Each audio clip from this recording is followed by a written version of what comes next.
Today we're gonna talk about wandering monsters.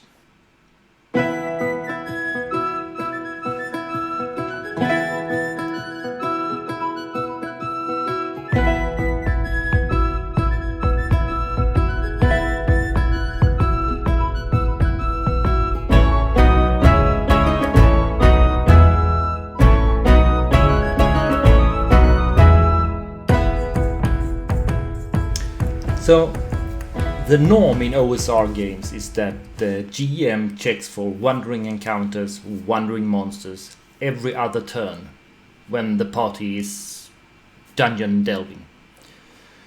So that's every turn should be like 10 minutes, so it's roughly every 20 minutes you check. And usually you roll a 6-sided die. On a 1 there is an encounter. And there are some cases where maybe it's a little safer, and then you only have to roll every third round. And sometimes it's very dangerous, and then you have to roll every round. I like rolling every round. I do not like rolling every other round or every third round. That gives me too much to think about, too much to check and track. I want things to be the same always. Every action cycle should be the same. So what I do, I check every round. The players take an action and the GM checks for wandering encounters. But you say, doesn't that become very, very dangerous? Well, it doesn't have to. In order to show what I mean, I'm afraid I have to show you some mathematics. Hold on. So what you see is a table. The table shows the chance of rolling a 1. And this is on the yellow is if you roll 1 die. And the dice is up here. So a normal 6-sided die, the chance of rolling a 1 on 1 check is 16.666666% risk or chance, depending on your perspective. Say that the standard procedure would be to check every other round. So you're in a dungeon, the danger level is standard. Then if you check every other round, then in an hour you would have made 3 checks. So every other round, that's 6 turns. The number 42.1%, that is the risk to roll at least one wandering monster result if you check 3 times. That means that if you check every other round, like a standard dangerous level, you will make 3 checks each hour. So there is 42.1% risk of having an encounter every hour you stay in that dungeon. Now, if I don't like to roll every other turn, and I don't, I want to roll every turn, then I will roll 6 times every hour, not 3. So I have to go down to the row 6 and I have to check which die to use. And I want to get as close as possible to 42.1% because I want the chance of having a wandering monster encounter the same, about the same as using the standard method. And I can see that using a D10 would make the risk of an encounter 46.9%. So that is a little higher than I like. And rolling a D12 is 40.7% chance. So that's a little lower than rolling a D6 every 2 rounds. But I like rolling D12s, so that's what I'm using.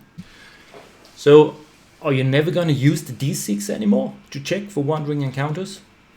Well, in theory, you could. In theory, you could use a lower die, a smaller die, to indicate that the characters has entered a more dangerous part of the dungeon, or they are walking in a part of the dungeon with more traffic. So in theory, you could gradually make it more and more dangerous. And I have a small method of handling this. In order to illustrate it, let me demonstrate by showing the wonderful dungeon from the adventure Tomb of the Serpent Kings. It's a wonderful pay what you want scenario available from Drive-Thru RPG. So as you see, I have written some notes here. Standard area, I roll a d12 every turn. But looking at this dungeon, it could make sense to make some part of it more or less dangerous. I want to tap in also in how the players think.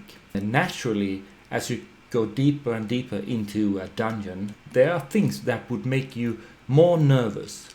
And for me, that is if you don't have a safe escape path, something like that. So I have devised a small method.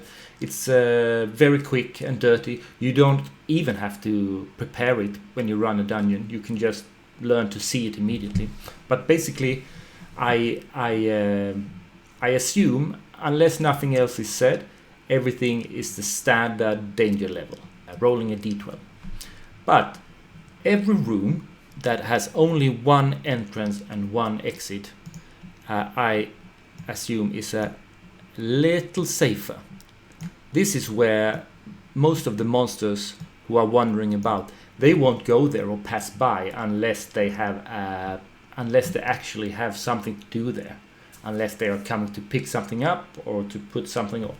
So I would say the risk is pretty low. So what I do is I just go through the dungeon, every room with only one entrance or exit.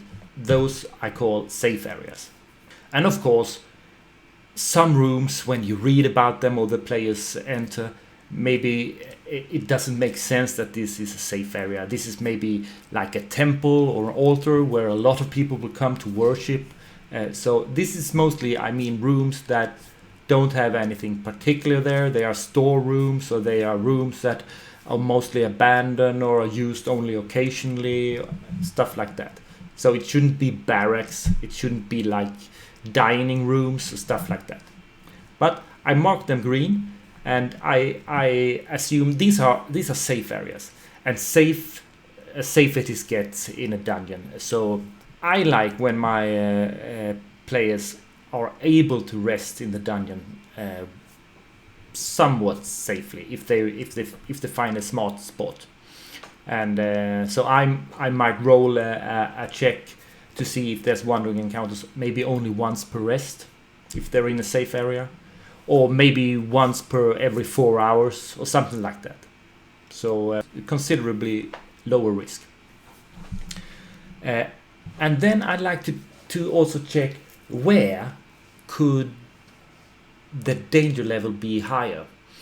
And then I start to look at where does the dungeon loop. And loop is a term in the OSR that are used when looking at or analyzing dungeons. You look for ways that loop around, that could go like a full circle. And one example could be here. So we could see if we are starting area 11 and we go to 18, 19, 20, we could go here through this hallway and stairs up to this room with the pillars, through these secret doors and back again. This is a loop. And any room that is part of a loop is considered more dangerous, because it naturally will be a patrol route for the wandering monsters. These are the paths that are used to go through and from different parts of the dungeon, and you can go around and you don't really know from which direction people could come or monsters could come. So, and I also think naturally, say this party is starting over here, as long as they are a bit in here somewhere, they don't expect to have a wandering monster appearing behind them, right? because they have just cleared that and there's no other ways to get there. But as soon as they enter room 11, suddenly there are two different paths leading into the dungeon, branches off. So there could be patrols coming from anywhere. So what I do is I find all the loops and I call these dangerous areas, because it's also intuitive for the players to think about certain rooms. You just know this is not a good place. There could be monsters coming any minute. And in dangerous areas, I use the D6 every turn. So I use the D12 for the normal areas, the D6 for the dangerous areas, and the safe areas I lower the risk considerably. So this is a very, very easy method. If you have time, you could just mark up the dungeon, but once you're in the mindset, I think you could just look at the dungeon and see immediately, is this a loop, is this not a loop, and is it a safe room? So this is a very easy method to, first of all, stop tracking turns. Roll every turn. It's easier. They do an action, you roll. They do an action, you roll.